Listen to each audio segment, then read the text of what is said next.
Thank you so much again. My name is Lawrence Mensah from ATIDI. So welcome to our panel session for this evening. My role is very simple, the way I like it.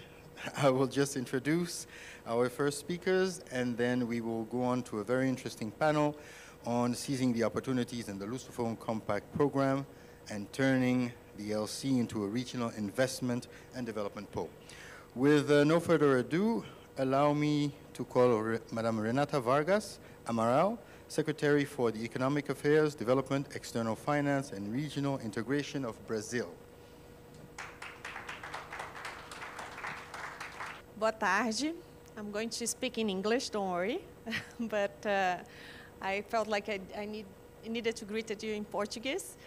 Thank you so much for coming. I'm very pleased to be in Kenya this year as the first official representative of Brazil as a member of the Lusophone Compact. I think our membership to the Compact is overdue.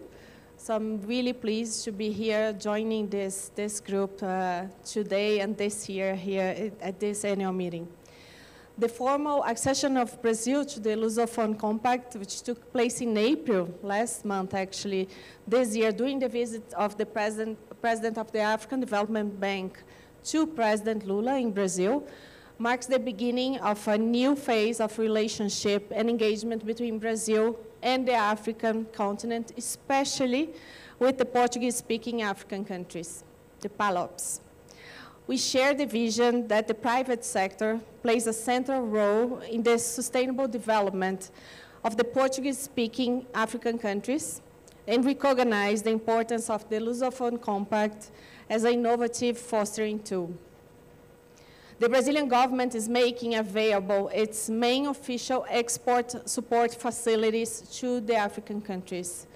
The Export Financing Program, PROEX, which supports Brazilian exports of goods and services, the BNDES Exim program from the National Bank for Economic and Social Development of Brazil, which finances Brazilian exports of goods and services, and the Export Credit Insurance, FGE, aimed at covering risks in Brazilian exports of goods and services to any country, including now the African countries. Our private sector, especially the agricultural, health, and civil engineering, is very interested in increasing its presence in the African continent, and the Lusophone Compact could become the main instrument for achieving this. The dissemination in Brazil of the main financial instruments provided by the International Finance Corporation, IFC, African Trade and Investment Development Insurance, ATD, African Development Bank, and Portugal under the Compact, especially those related to risk mitigation, will significantly encourage Brazilian entrepreneurs to contribute to the economic and social development of the Portuguese-speaking African countries. I wish everyone a very good discussion on the Compact this afternoon. I would like to say hello and congratulate my friend, Rosa, in the name of Portugal, for bringing us together. We had a very good meeting last year in Egypt about this, and I'm so happy we're here together again, and now as a member of the Compact. Thank you so much for welcoming us. And I really do expect that the Compact becomes a platform for the Brazilian private sector to come back to Africa and invest in key sectors in your continent. Thank you so much. Thank you so much. Thank you very much once again, Renata Vargas Amaral. I will now call on Minister Magala, the Minister of Transport and Telecommunications of Mozambique. So, Your Excellencies, Honorable Governors of these Portuguese-speaking countries in Africa, including Equatorial Guinea, Brazil, and Portugal, Your Excellency, Executive Directors of the African Development Bank, dear friends of the Lusophone Compact, IFC, and the Africa Trade Investment Development Insurance, distinguished representatives of development financial institutions, commercial banks, donors, institutional investors, and other partners. Distinguished representatives and guests from PALOPS, Brazil, Portugal, and the other countries here present, dear FDB colleagues, distinguished online participants, ladies and gentlemen, I am delighted to be here on behalf of the government of Mozambique and, of course, on my own behalf. And I would like to extend my gratitude for the organizers, for the opportunity and the privilege given to me to address you on this important occasion. As a former chair of the Lusophone Compact, during my time at the African Development Bank, I am exceedingly pleased to be with you this afternoon at this extraordinary event organized by the African Development Bank during its annual meetings 2024. The Lusophone Compact is not just an initiative, but above all, a collaborative platform born out of our collective endeavor to strengthen economic ties and promote private sector development and regional integration of the Portuguese-speaking countries in Africa, also known as PALOPS. Given the dispersed geographic locations, the initiative's objectives is to respond to the growing need to accelerate private sector-led economic development and facilitate the country's integration intra-regionally and internationally, while ensuring that no one is left behind. Distinguished participants, the Lusophone Compact is a vision. It's a vision led by the President of the African Development Bank, President Adesina. It aims to contribute to inclusive, sustainable, socioeconomic development in the PALOPS, harnessing the private sector's potential to serve a population of over 70 million people, transform the country's economies, and create quality jobs and employment. This is a transformative opportunity, and it can all be achieved if we can join forces together, deepening partnerships and fostering joint programs to support the PALOPS for maximized impact. I therefore commend the government of Portugal and Brazil and the partners of this excellent initiative for their strategic partnership, which makes concrete instruments available to boost the private sector in Portuguese-speaking countries. This win-win collaboration has already started showing positive results. At least in Mozambique, the African Development Bank has approved 2 major investment projects totaling an amount of $165 million in US dollars for the hydroelectrical power company known as HCB, and for the ports and railways of Mozambique, also known as CFM. Ladies and gentlemen, the impact of these 2 investments goes beyond Mozambican borders. The energy project will enhance green energy delivery and ensure energy security and sustainability in South Africa, Mozambique, and Zimbabwe, while the transport project will improve the connectivity and the trade between Mozambique and neighboring countries.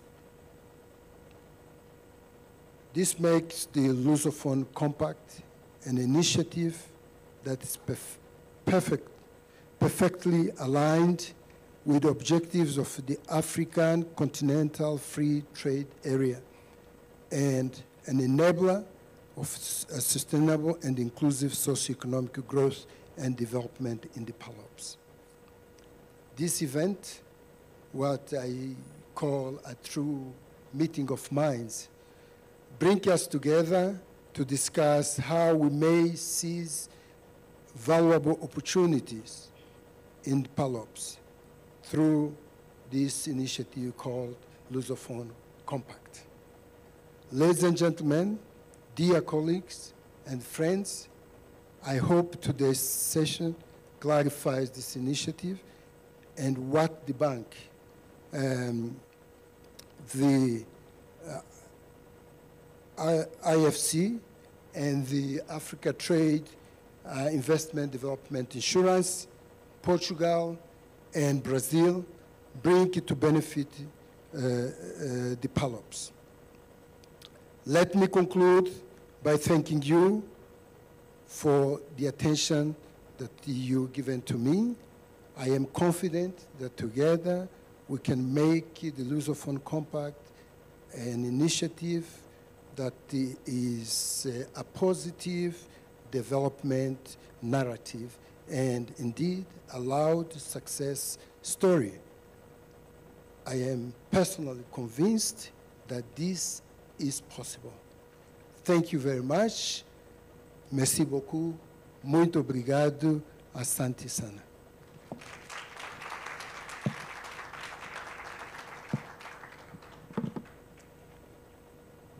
Thank you very much, Minister Magala. With this, ladies and gentlemen, we are now starting the second segment of our session today, a very exciting one. It's a panel discussion. I will first call our moderator, Madame Mono Mupotola, the chair of the LC Standing Committee.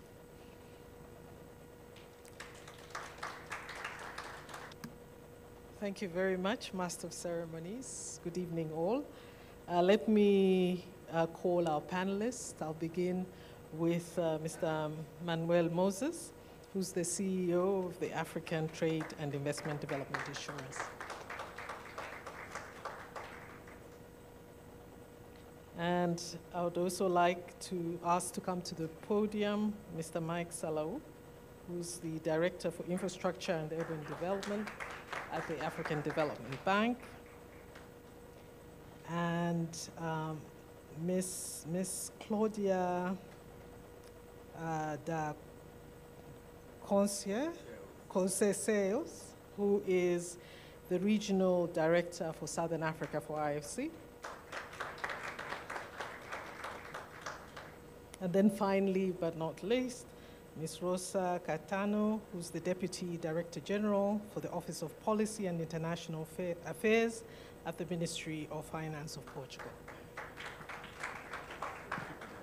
As I was introduced, my name is Mono Mupotola. I am the chair of the Standing Committee of the Lusophone Compact. And just for housekeeping rules, we have translation, so please feel free to express yourself in the language that you're most comfortable with. So as you know, the Lusophone Compact was signed in 2018. So during the past 5 years, we have, aside from the PALOP countries, we've had 2 partners that have joined us, the International Finance Corporation, as well as the ATIDI, more recently, and also just recently in April, we had the Brazil joined the compact. So it's growing, but the idea behind the compact has always been how do we enhance private sector participation in the PALOP countries, but also how do we ensure that we connect with other PALOP countries, but also with other countries on the continent. So our discussion this evening will address some of these issues. How do we enhance private sector development in the PALOP countries? And these are the 6 countries that are Portuguese speaking, 5 that are Portuguese speaking, and 1 including Equatorial Guinea, which is a Spanish speaking country. So let me begin with a direct question to our colleague from the ADB, Mike Salau. and discuss the potential impact of the Lusophone Compact, especially as it relates to regional integration, and how you see the type of support that the bank provides to Lusophone Compact countries, but specifically what approach you take as the ADB, particularly looking at infrastructure and urban development. So could you please take us through and how you see the bank advancing some of these projects in the PALOPs? So over to you. Thanks. Thank you very much, moderator, and good afternoon, colleagues and Honorable Minister Magala. It's a pleasure for me to be here. I think for us, Lusophone Compact is an accelerator of regional integration.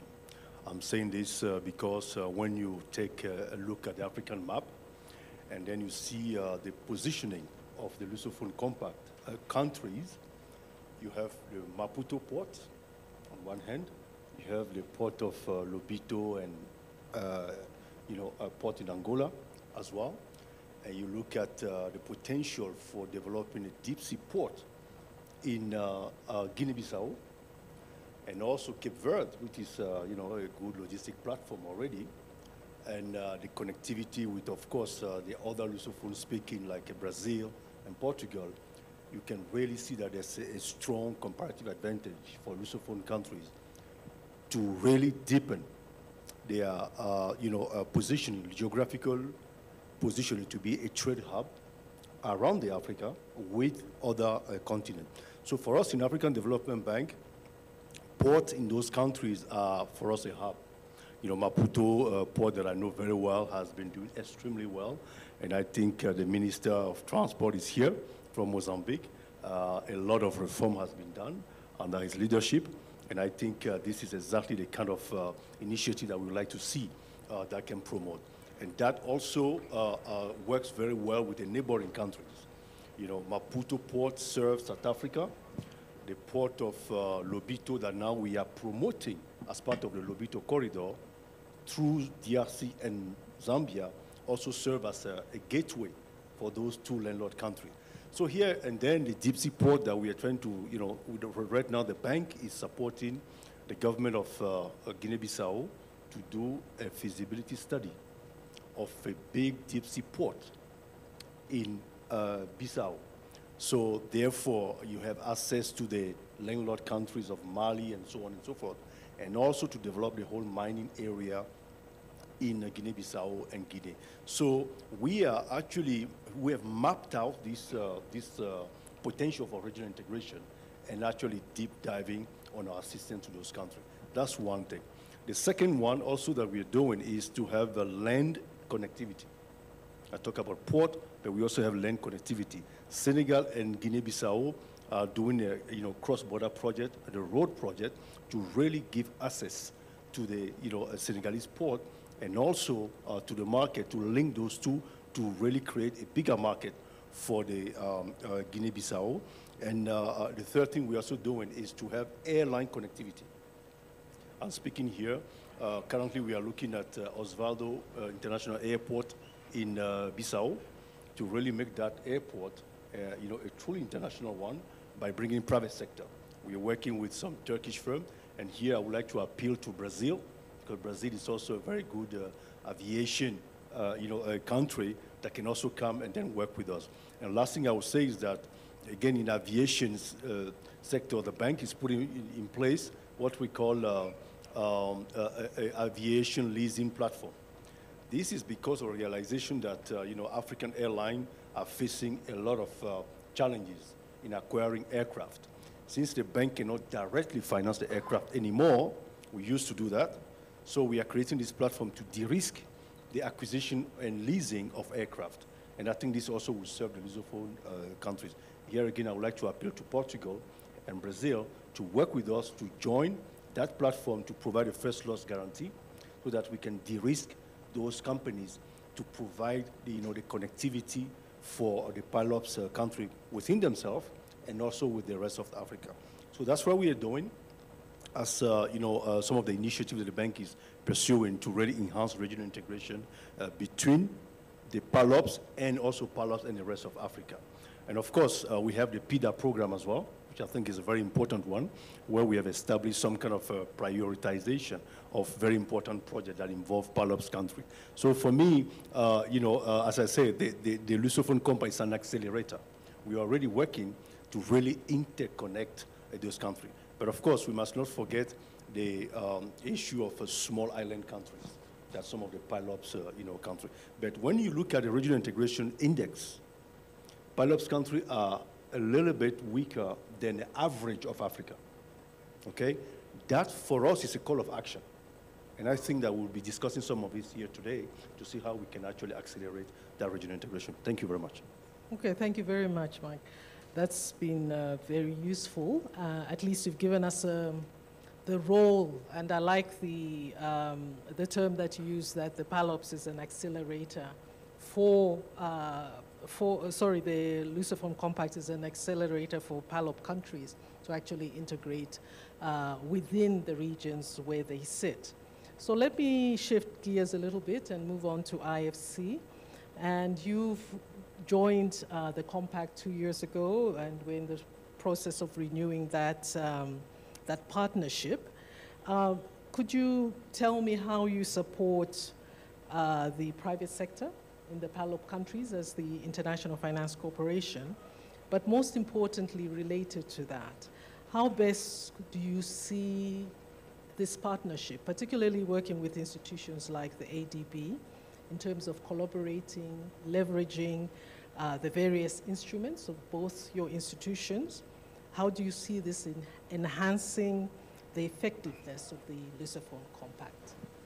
Thank you. Thank you very much, Muno. And once again, it's a great pleasure for me to be here and to have been invited to be part of this discussion panel. I would like to start by appreciating this partnership with the African Development Bank, that for us we see definitely as a value added to all the work we are trying to do in the whole continent of Africa, but more specifically in the Lusophone countries. In terms of approach, IFC follows an approach that is very much tailor-made for each country, right? While the PALOP share a lot of common history and challenges, it's not realistic to have one size-fits-all approach to all countries.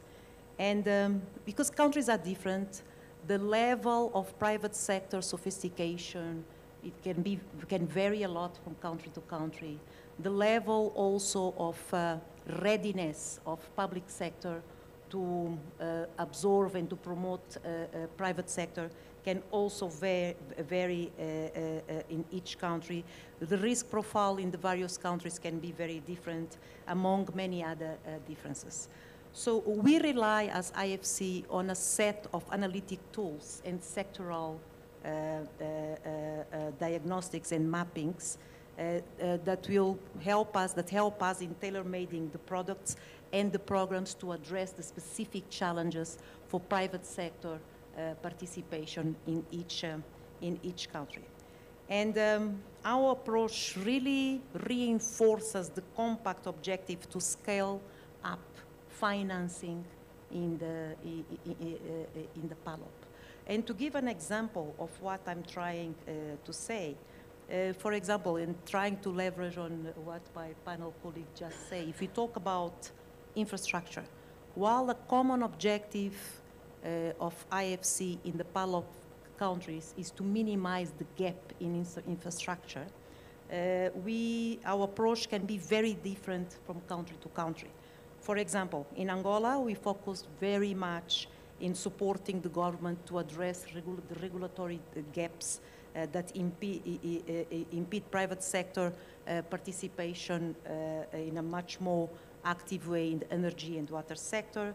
And we also support in the disinvestments in some of the state, in some SOEs, especially in the telecoms space. While we do that in Angola, in Guinea-Bissau, the approach is also supporting the privatization in the telecoms. But in Cabo Verde, we are more focused in airports, and in Mozambique, we are very much focused on the energy sector, where we are one of the players of choice. And talking about it, we have mobilized in Cabo Verde around 20 million euros to support the package for Cabo Verde airports for sustainability-linked finance.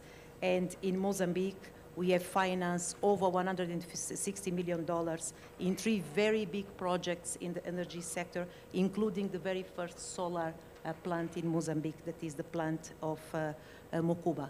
But again, to reinforce, we don't have like a unique approach. It's very much about tailor-making solutions in accordance to the needs of each of the countries, and while addressing the development goals for each of the countries as well. Thank you.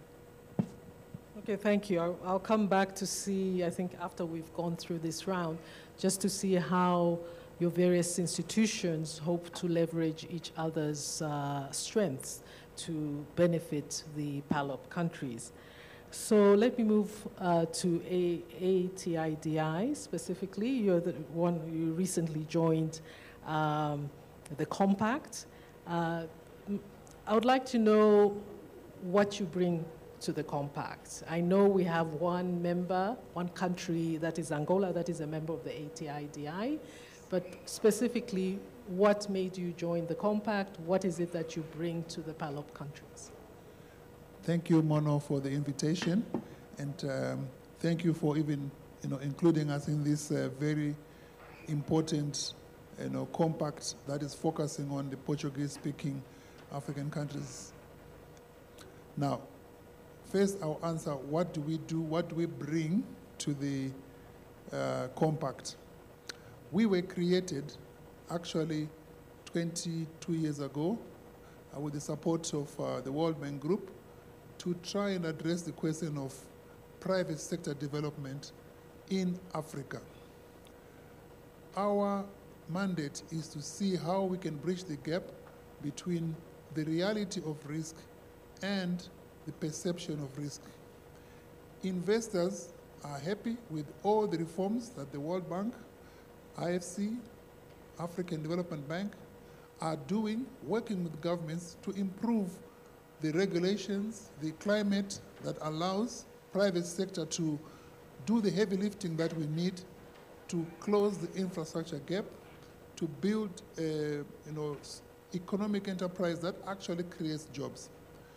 On the other hand, we have investors who say, yes, I like what I see on paper, I like the regulations, but how sure am I that once I have invested my money, the regulations will not change?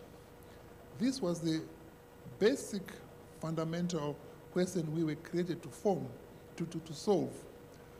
We are an insurer formed by capital from the governments in Africa, and this is why Angola joined, to use that capital to give guarantee or insurance to private sector that they can now go ahead and invest, and should there be any disagreement in future, we can use that money to reinvest the private sector who will have risked their capital in these countries. So this is the reason why we are appealing to the whole continent, not just the PALOP countries, to join us in this effort, because it's really a missing piece of de-risking private sector involvement in very important matters. Now, Angola saw the same logic. Angola is going through a lot of reforms, thanks to, like I said, to my brothers at the African Development Bank and World Bank, yet the response of private sector is not coming. So the products that we have afforded to Angola have helped to give confidence to investors in Angola to come in, invest, to build critical infrastructure that we all know is needed. And without infrastructure, you cannot integrate. And the PALOP countries need to be integrated. And I agree with my brother here who says, PALOP we see it as an accelerator of regional integration. We have already, before Angola joined, were working in Angola trying to promote our value addition. And we did some critical infrastructure projects that helped to support the high fives, for example, that the African Development Bank is pushing. We have helped to build roads. We have helped to build water infrastructure. As you know, during the COVID pandemic, water became basically the solution to stop the spreading of the virus. So one of our interventions, working with the World Bank actually, was to mobilize at least $1 billion to allow one part of Luanda to get metered water. That would not have happened without our intervention. We crowded in the private sector, working with the government to pipe water in Luanda. We've also done some key roads in Angola that will connect to the Lobito initiative that allow goods and services to move from Angola to the rest of the continent. And one day I hope that that Lobito corridor goes all the way to the other border, to Mozambique. So we can actually say from Indian Ocean to Atlantic Ocean, goods can move, because really that's the natural extension of the Lobito corridor. So we are excited about what we've done in Angola, and when we heard about the PALOP and the compact, we said, of course, other countries need to join. And I'm glad the minister is here, and he has been helping us from Mozambique. And Mozambique has said, yes, we want to join ATIDI or ATIDI so that we can benefit from our solutions. And this will be the appeal to the rest of the PALOP compact member countries that please join us. We have some solutions that will help you to crowd in private sector. We now have Angola, full member, Mozambique very soon. Then the rest should also join. We are also excited that Brazil has joined this initiative. And again, we would also be offering the same kind of support to Brazilian exporters, business people who have a perception of risk of Africa. How can we encourage them to come and invest in the PALOP countries? So this is our reason why we are here. We're very excited, and we also believe that the PALOP countries need their fair share of the African growth. Okay, thank you very much. That's very positive. But before I pose the next question, let me recognize the presence of the Vice Prime Minister and Minister of Finance, as well as Governor of Cape Verde. Welcome, sir. And also recognize the Finance Minister from Equatorial Guinea. Finally, let me move to Rosa from Portugal. Portugal was one of the founding partners of the Lusophone Compact and provided incentives to the compact, particularly for Portuguese companies. So my question to you is, what do you see as areas that attract Portuguese business people to invest in the PALOP countries, and how do you see the guarantee that you've provided to the Lusophone Compact as contributing to attracting Portuguese interests in the PALOP countries? Good afternoon. Thank you very much for the invitation, and thank you, Mono and Naima, the coordinator of Lusophone Compact, for being so supportive since the beginning of this initiative. And I'm delighted to be here. Regarding the question that you raised, the business people in Portugal, they think about Africa because they have an empirical knowledge of the region. They know the kinds of diseases, the kinds of pests, of climate that the continent has. They know the continent. And they have knowledge of the most adaptable and sustainable crops. When we are talking about agriculture, they know They know the countries in this kind of elements that they want to work. They give importance to another aspect that has to deal with the natural resources, the abundance of natural resources, the young and the quality of human capital. It's very important to do business. And the very attractive and economic development prospects of this continent and the potential financial return, because the private sector thinks about development, but at the end they want financial return. And the markets, the sharply growing markets in Africa, it's another important ingredient. Rising middle classes.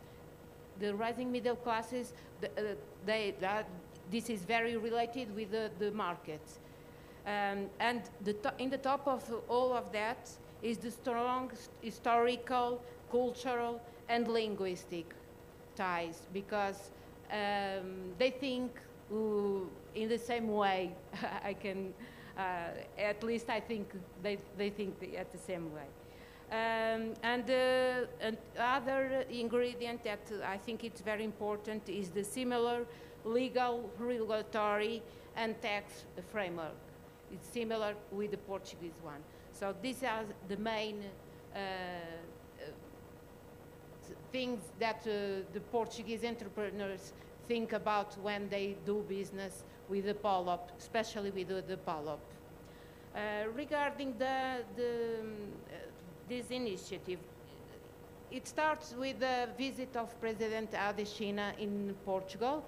He listened all the partners involved with the PALOPs, the public institutions, the Ministry of Finance, the Ministry of Economy and Foreign Affairs, and the entrepreneurs.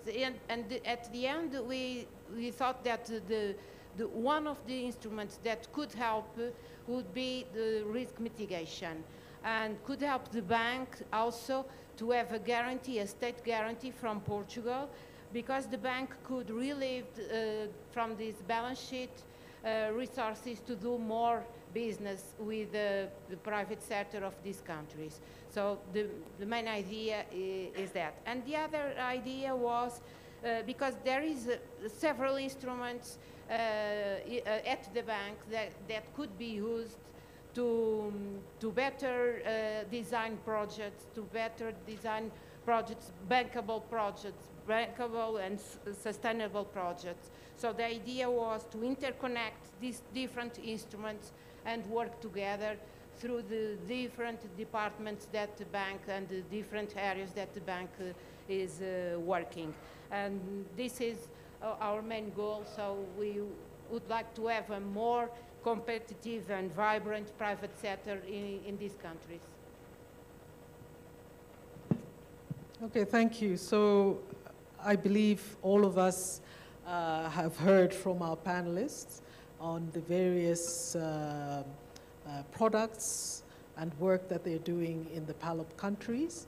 At this point, before I go to my next round of questions, I'd like to open the floor for any questions, clarifications from members to our panelists. So if there are any questions, please let us know so that we can, you can ask any of the panelists. Please start by giving your name and organization that you represent. Okay, I don't see. I think everybody was clear. Pardon? Okay, there's one question. Yes.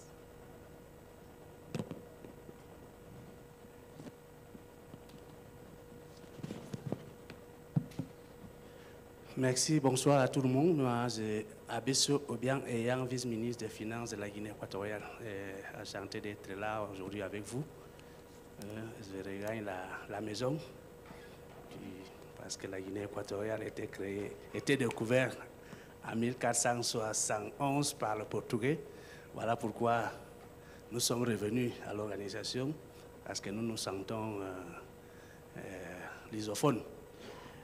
Ma petite préoccupation, surtout quand j'ai entendu le propos des IFC, c'est vrai qu'ils ont bien remarqué que tous les pays ne sont pas des mêmes possibilités, ne sont pas des mêmes problèmes.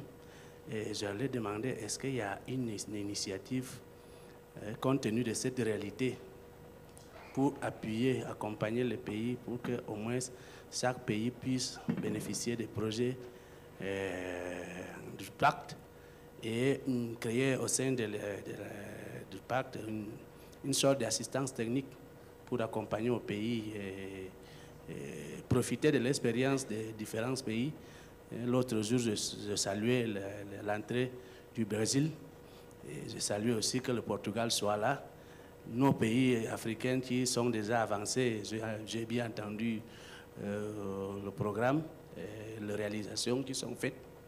Malheureusement, la Guinée équatoriale est un peu plus éloignée des pays lusophones qui sont là, de nos frères qui sont là à côté entre eux. Donc, nous aimerions profiter de cette expérience pour au moins aussi pouvoir bénéficier de l'appui des projets financés par le pacte. Donc, je voulais savoir si au sein de l'institution, on a prévu avoir une assistance technique pour appuyer les pays qui ne sont pas au même niveau et n'ayant pas les mêmes problèmes. Merci. Merci beaucoup, monsieur. Mais je vais répondre en anglais. Yes, and this is very much what IFC does. As I explained before, we support countries in different stages of not only development, but readiness for private sector. We have big economies in our portfolio, but we also work with very small economies. We have economies that are very centralized, that are now in the very initial stages also of openness towards private sector participation, but we also work with economies that are much more advanced in that regard. Part of our program, so we don't, what I'm trying to say is that we don't restrict our support to financing. Before financing, to create the environment for private sector participation in an efficient way, that's our main priority. And we provide advisory services to the authorities and to the players in the private sector in terms of getting the regulatory framework in place to promote that private sector participation. And we do part of that work also with the support of our colleagues of our sister institution, the World Bank. To your point of how can we benefit from the Lusophone Compact, yes, I see a huge possibility, and this is, in my view, the strength of this compact, because we can leverage on the strengths of the 3 or 4 institutions, now with Portugal and with Brazil, of all the partners in this compact, is acting to leverage on the strengths of each one of the countries and institutions to support on the specific needs, in this case of Equatorial Guinea. So to answer your question, yes, it's part of what we do before even start talking about actual deployment of capital. Thank you. Thank you. Any other questions? I see one at the back. Thank you very much. Good evening. My name is Lebon Chiraluiroy from Greenmax Capital Group. And I have 2 questions. The first one tackles investment barriers. Just like any region in Africa, Lusophone countries can face specific challenges. And my question is, how will the joint effort, both from the Lusophone Compact and ATD, would address these investment challenges, barriers, and improve the investment climate in the region? Secondly, my question is about job creation. and economic growth. Just like any other initiatives, we really take pride into impact. And therefore, my question is, will there be any specific targets or metrics to measure the impact of economic growth and job creation in the alliance? Thank you. Okay, thank you. I would also ask the Honorable Vice Prime Minister and Minister of Finance to ask this question.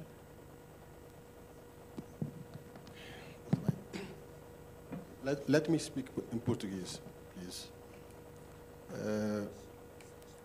Comentário e duas questões que eu queria aqui trazer. O comentário é para agradecer a toda a equipa que tem estado a trabalhar no Compacto Lusófono, desde logo o grande mentor, o Dr. Alizino, presidente do banco, mas também toda a equipa e, sobretudo, também particularmente Portugal. Agora, o Brasil também, agradeço a entrada do Brasil, a AFC e a TID, portanto, toda a equipe que está a trabalhar. Já passaram 5 anos, mas também tivemos 2 anos de pandemia, portanto, tudo para nascer bem e crescer também precisa de um tempo de maturação. Eu acho que foi o tempo necessário para estarmos no momento agora de avançar. Por isso, queria, em nome de Cabo Verde, em meu nome próprio também, agradecer a toda a equipa técnica que está a trabalhar neste grande instrumento, neste grande projeto de redução de risco para que possamos acelerar a dinâmica do setor privado nos nossos países. A minha primeira questão tem a ver com a aceleração. Portanto, um dos panelistas falou aqui que o Compacto Lusófono é um acelerador, é verdade, mas uma das grandes dificuldades que nós temos tido nos últimos anos, em relação aos países africanos, é termos sempre anúncios de grandes envelopes financeiros para tudo e mais alguma coisa, mas depois, entre o anúncio e a execução, há uma decalagem de tempo exagerado. A questão que eu coloco é, tendo em conta essa curva de experiência,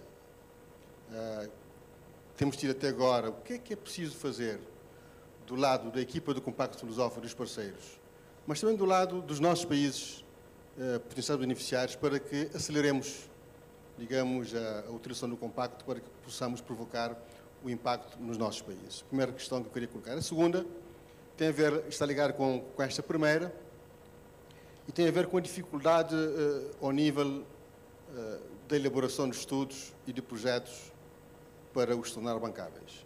Isso é uma condição essencial, mas muitos dos nossos países estão confrontados com restrições que muitas vezes os impeçam de tratar desse tema de preparação de projetos em tempo certo e com a qualidade necessária. Inclusive, mesmo olhando para outras realidades, outros parceiros, há vários casos em que há contratos assinados que depois, de financiamento, e só depois se começa a fazer os estudos, que é uma coisa incrível. Portanto, aquilo que eu queria colocar é como é que nós podemos montar aqui um sistema que possa permitir que um fundo de preparação de projetos, não é? Que possa permitir que os nossos países possam aceder a fundos para preparar os projetos, para que os projetos se tornem bancáveis. Caso contrário, nós podemos depois dizer, ok, não há projetos, não há financiamento. Temos instrumentos e as coisas não funcionam, mas se nós não cuidarmos do problema inicial, eu penso que podemos vir a ser confrontados com a mesma realidade que temos enfrentado em relação aos outros instrumentos de financiamento. Portanto, são essas duas questões. Primeiro, como acelerar dos dois lados, e a segunda questão é como que nós podemos montar aqui um fundo de preparação de projetos, porque eu estou convencido de que o Compacto Lusófono pode ser, de facto, um acelerador para ajudar a reduzir riscos e impactar projetos que podem ser transformadores e aceleradores também para a dinâmica de desenvolvimento dos nossos países. E depois há outros aspectos que têm a ver com restrições em relação ao mercado, mas que podemos mais à frente discutir. Eu acho que era muito importante também que os parceiros que fazem parte desse projeto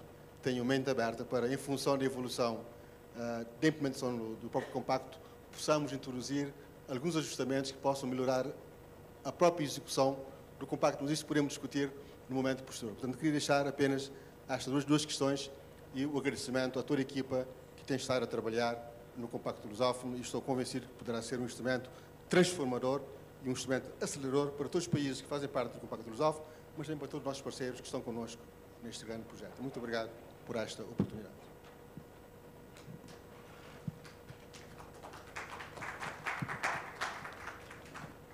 Okay, thank you very much, Vice Prime Minister, for your questions.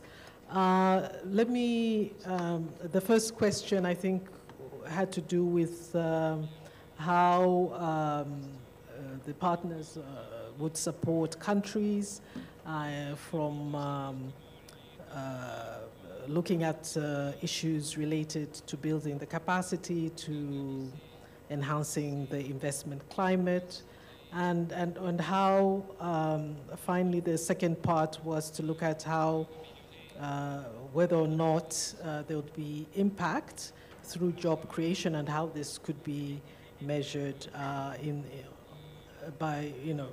this could be measured to illustrate progress. But let me try and summarize that particular question, and I guess I'll ask each one of us, each one of the members on the panel, to really discuss on how they see, how they will leverage the compact using the strengths of the various institutions that they represent to ensure that whatever interventions the Lusophone Compact makes, it's effective in all the PALOP countries. And finally, the question by the Vice Prime Minister, I think, Mike, if you could tackle that, the issues of time lag in implementation of projects and fund to help with bringing projects to bankability. So let me start with Manuel, if you could just give us quickly on how you see ATID leveraging the Lusophone Compact for effective implementation of projects and private sector development. Thank you, Mono, and thank you for the questions, and thank you for the good summarization of the questions. I think the bigger theme here is that by crowding in private sector, we are trying to address the issue of creating jobs. We have all realized, not just in the compact countries, but in the whole continent, that government can only employ so many people. The bulk of the employment has to come from the private sector. So without creating the conducive environment for private sector development, you cannot tackle jobs. So therefore, the compact is all about jobs. If you want to summarize it, we are trying to create jobs for our societies, our young people who are joining the workforce every day. So, what are the barriers? Some are regulatory, some are physical, some are, human capital. And on this panel, at least the partners in the Lusophone, they are those who are very good in working with the government, fixing the regulations, making sure that those regulations make sense to the private sector. And of course, they also then work with the government to do the hard infrastructure needed. My brother spoke about the ports, they spoke about roads, airports. That's the part that the government can help. But all of this is to reduce the cost of doing business in our countries, in the PALOP countries. Once we have that, you stimulate the private sector, which can then create jobs. Our specific role as ATIDI is now to manage the perception of risk versus the reality of risk. Governments believe they've done everything, there should be no risk, the private sector should respond. The reality is that the private sector still say, no, I need something else on top to make sure that I hold the government accountable to their promises. That's our role. But at the back of our heads is to encourage the private sector to come and invest. So the barriers are real, it's true, but amongst us, we can work together in making sure that we leverage each other so that we can stimulate the private sector, which ultimately creates jobs. That's how I would take it. Okay, thank you very much. So let me ask Mike, just to pick up from where you left off, Manuel, to just give us now practically what can the Lusophone Compact do in terms of helping accelerate, you called it as an accelerator, but also ensure that there's a, the time lag it takes to implement project is lessened, as well as bringing projects to bankability. Yeah, thank you very much. I think my brother here he has really laid it out and said what we can, how do we leverage the membership of the Lusophone Compact to really de-risk and enable the environment for private sector. My sister from Portugal was mentioning that, in the Lusophone country, you have a harmonization of regulation. It's harmonized. That's one key enabler for private sector development. So that means as you're looking for investment, you can look at not only one country, but all the country as a market.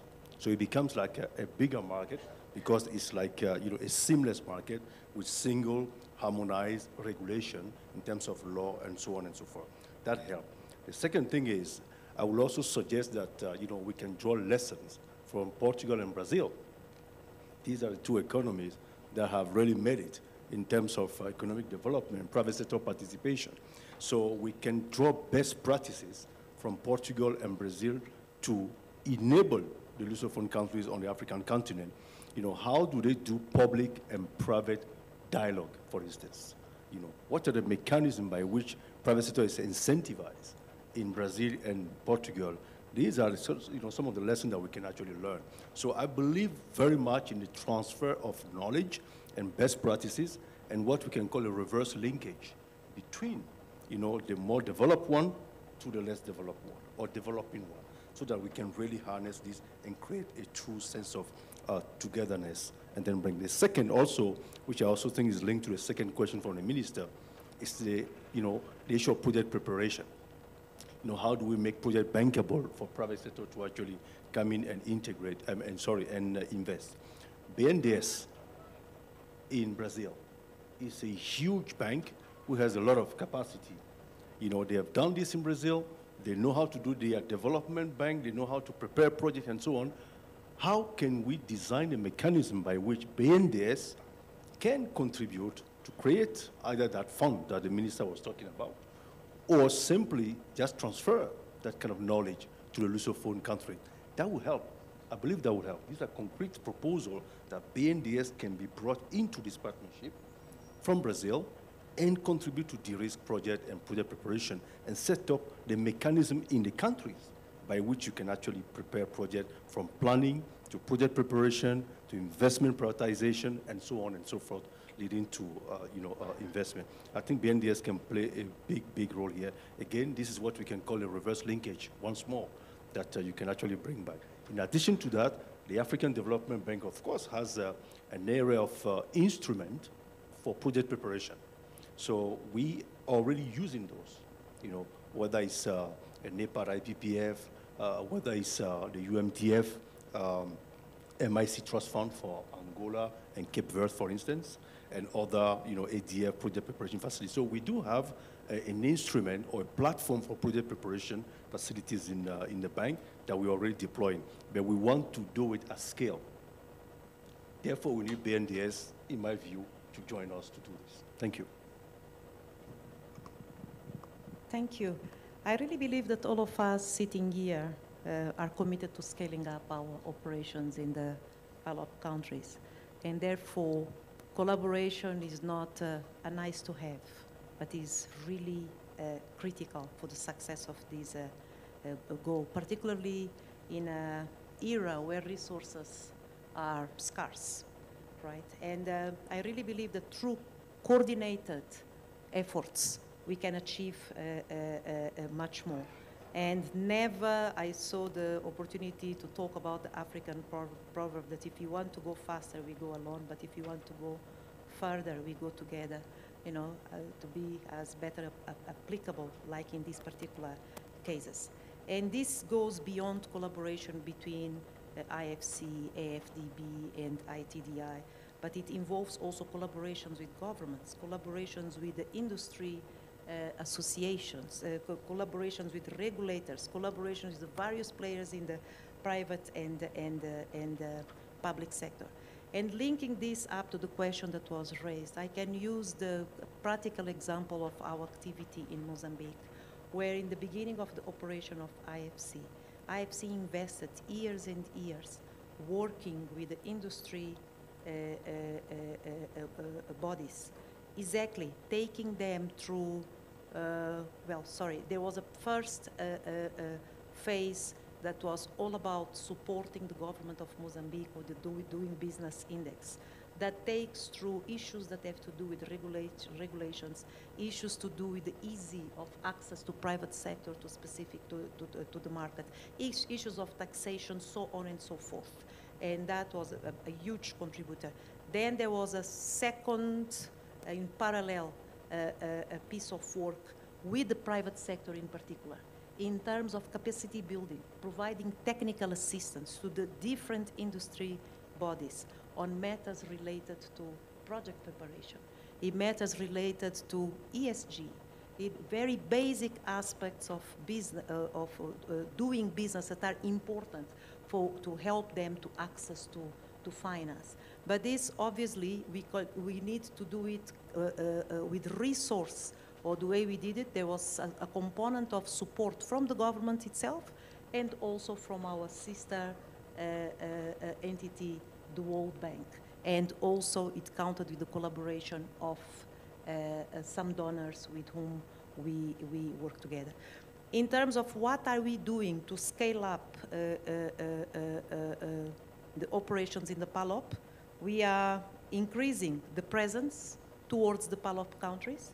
At this point in time, from 1st of July, only São Tomé and Príncipe and Guinea Equatorial will be the countries without a physical presence on the ground, because we really believe that the presence on the ground makes a whole difference in terms of, one, understanding the challenges of the market, and second, playing the role of hand-holding to the players, to support them, from the moment they have an idea to the conversion of that particular idea into an actual project. And we also diversifying our partnerships, having MOUs with various bodies in the various markets. Again, we talk about associations with banking or financial institutions, with capital markets bodies, with insurance companies, in all areas, exactly to see how all the institutions and the associations and donors in the country can come together to support the private sector. A third piece that for us is also very important in the context of the PALOP is to put the PALOP in the eyes of the world through the promotion of the participation of the PALOP private sector in investment forums that are promoted by ourselves. And I believe that the same can be done by our partners here, right? We have, like, for example, I'll talk about the most recent event, the Africa CEO Forum, that is tendentially more focused to West African countries and West African francophones. In the last, we managed very successful to take a very big group of private players from Angola that participated and really had that opportunity. So that's the way we see that we can collaborate and leverage on our strengths. Vou falar também em português para responder diretamente à pergunta do Sr. Vice-Ministro. Portanto, Portugal, quando criou a ideia da garantia, foi para libertar mais recursos do balanço do Banco Africano para o banco poder emprestar ao setor privado dos PALOP. E também foi pelo reconhecimento de que existem vários fundos de capacitação técnica e fundos para a preparação de projetos que estão tanto no Banco Africano de Desenvolvimento como na AFC, e daí a ideia de juntar a AFC como um importante parceiro desta iniciativa. E o nosso objetivo conjunto é de aumentar esta família, não em termos de países aderentes, mas sim de organizações. E aumentar o diálogo entre as organizações, entre todos nós. E o exemplo disso, e eu vou olhar ali para os meus colegas do Banco de Desenvolvimento da América Latina, surgiu há bem pouco tempo uma ideia que vamos explorar.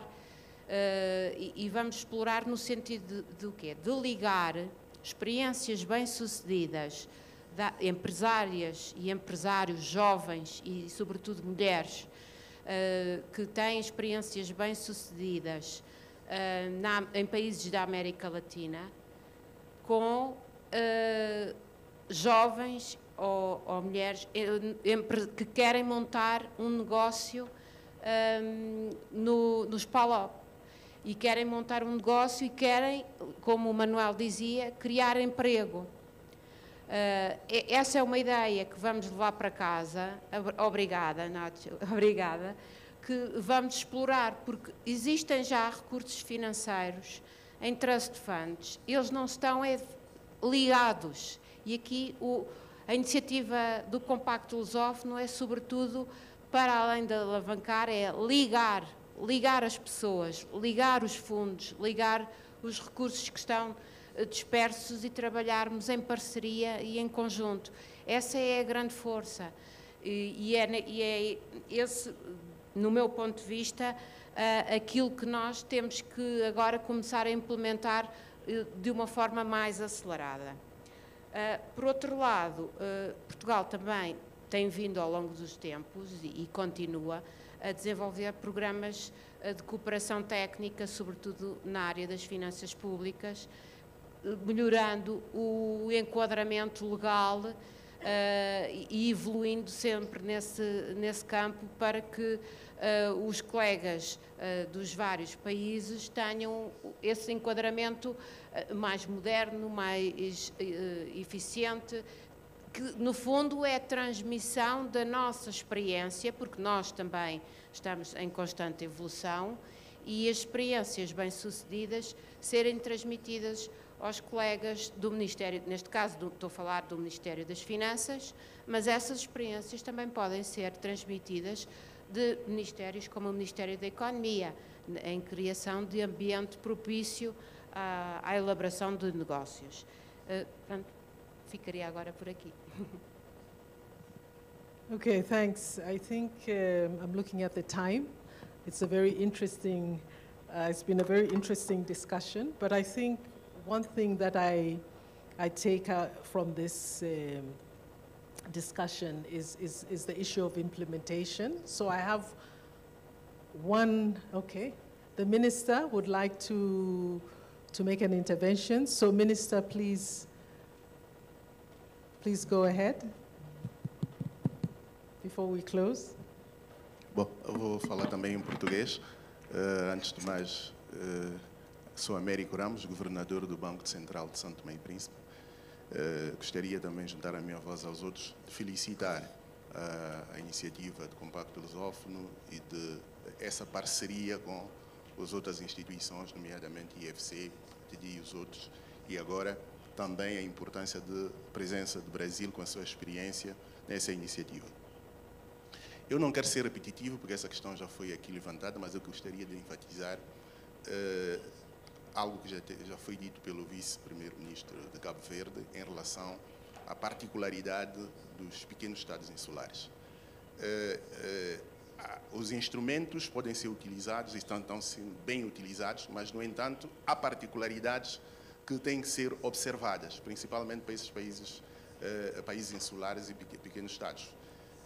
Eu pego na intervenção, na penúltima intervenção da representante do IFC, da presença no território para entender a realidade do país.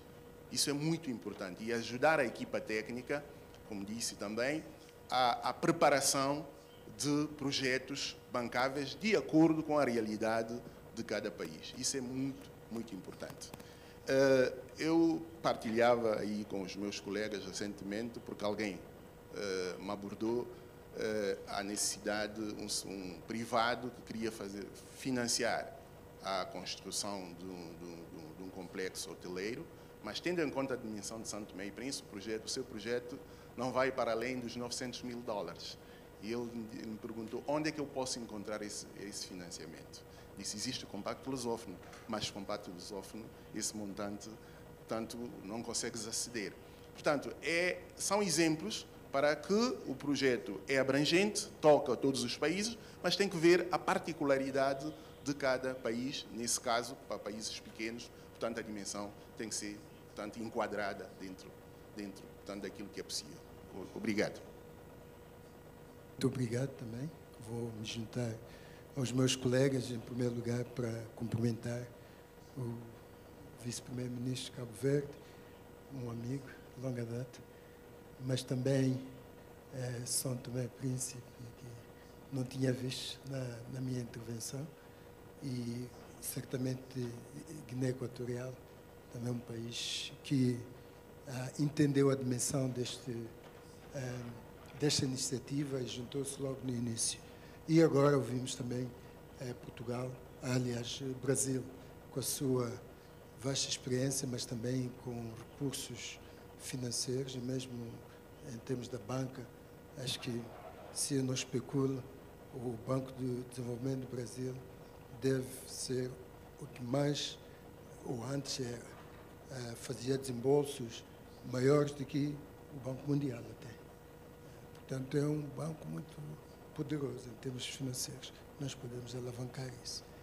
Mas eu levantei-me porque a intervenção do vice-primeiro-ministro e agora do governador do banco levantaram dois aspectos que eu queria talvez fazer uma sugestão. O primeiro aspecto é da preparação dos projetos. Portanto, a questão para mim não é se existem fundos ou não de preparação. É onde é que começamos com a preparação. Começa-se com a preparação quando eu digo, tenho um hotel que vou construir, em forma compacto, e o compacto diz, está bom, você prepara, quando estiver preparado, nós havemos de vir, ou, bom, está bom, podemos vir te ajudar, ou então começa com a criação de um pipeline de projetos bem preparados, à espera, portanto, que eles podem entrar à medida que ficam maduros. Portanto, acho que essa é a questão principal.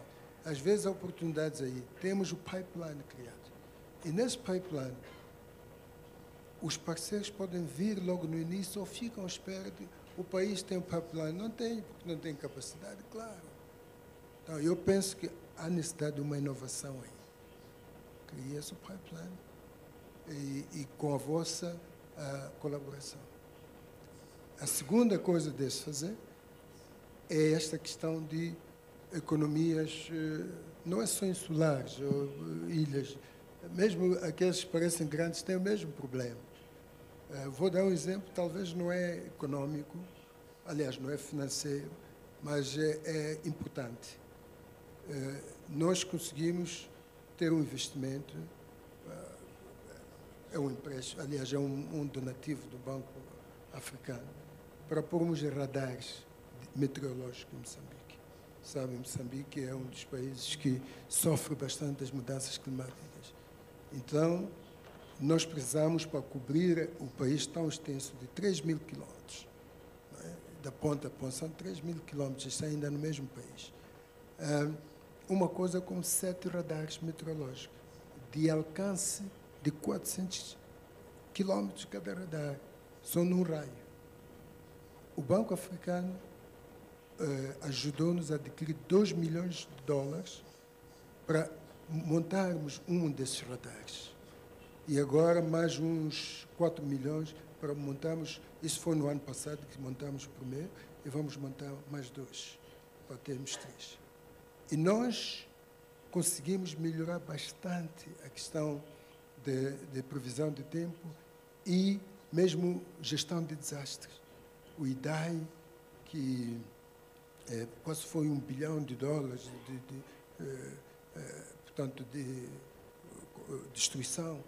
Agora, o outro, com quase a mesma dimensão que veio o Fred, já foram 100 e tal milhões. Mas as vidas também diminuíram por causa do chamado Early Warning Systems, que nós investimos. São 2 milhões, fizeram muita diferença. Então, enquanto eu também concordo com a filosofia de big ticket items, também gostaria que a filosofia de small impactful items não seja esquecida. Então, qual é a inovação que trazem para o caso de São Tomé? Qual é a inovação? É preciso, são essas, parecem pequenas oportunidades, mas transformam as economias. Então, o compacto tem que ser sensível a isto, porque se não for, vai ser mesmo os mesmos mecanismos do banco. Sabemos, o banco tem um threshold, embaixo daquele não vai emprestar. Isso aqui tem $10.000 a 10 milhões, embaixo de 10 milhões não é conosco, porque como é que chama, o processo administrativo, os custos administrativos de fazer 10 milhões são os mesmos que de 1 milhão. Então, é melhor começarmos 10 ou 30 milhões para frente. Mas eu penso que temos que fazer uma reflexão diferente, inovar. E eu sei que o Banco Africano, que é um banco que tem no seu DNA, a questão de inovação, vai criar uma inovação. E esse é o meu apelo que eu queria deixar para o Compacto Lusófono, para que no próximo ano, quando viemos para as reuniões anuais, aí vamos apanhar novos instrumentos, inovadores, que respondem a essas preocupações que foram levantadas aqui, que não são de hoje, são desde a criação do Compacto. Muito obrigado.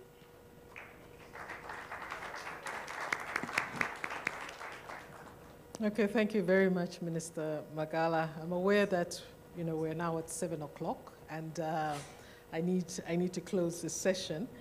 I'd wanted to ask a question on what success will look like, but let me refrain from that and try and summarize the discussion this evening. For me, when I look at the expertise that we can leverage from all the institutions and countries that are members of the PALOP and the Lusophone Compact, is that what's important is for us to implement at country level. And I think this meeting of minds, whether all institutions, whether they're represented in country or not in country, what is important is to look at each country, because each country is unique, each country has special needs. As the minister has just said, we also need to start looking at smaller ticket sizes, start looking at specific situations in countries like, in small island developing countries. So I think that's very important. So this meeting of all our institutions at country level is critical, because then that helps drive the projects, that helps address the challenges that are specific to the PALOP countries. And of course, in as much as we should also think on how we can leverage on some of the instruments that are available to us, whether it's the de-risking instruments from our colleagues at ATDI, looking at the work that IFC does in diagnostic per country, leveraging private sector and expertise, whether it's in Portugal or in Brazil, specifically looking at how we can leverage the Portuguese guarantee, the Lusophone Compact guarantee that Portugal supports as a contribution to the initiative. And then finally looking at how we can use some of these compact countries as accelerators to integrate, but also looking at some of the project preparation facilities that are available in all our institutions. How do we use those to specifically grow a pipeline of bankable projects that we can then use to implement quickly? And I'm very mindful of what the Vice Minister said, that we have to move at speed. Sometimes in our institutions we tend to take quite a long time, but I think if we narrow down and start meeting at country level, we can then pick specifically, look at projects that we can put in the pipeline and implement through our various teams. So let me end here, because I do realize you know, we're at 7 o'clock and we need to close. So I'd like to thank Rosa, Claudia, Mike, and Manuel for a wonderful discussion. And I believe it's been very, very enriching, very fruitful. And please give a hand to our panelists. So thank you very much.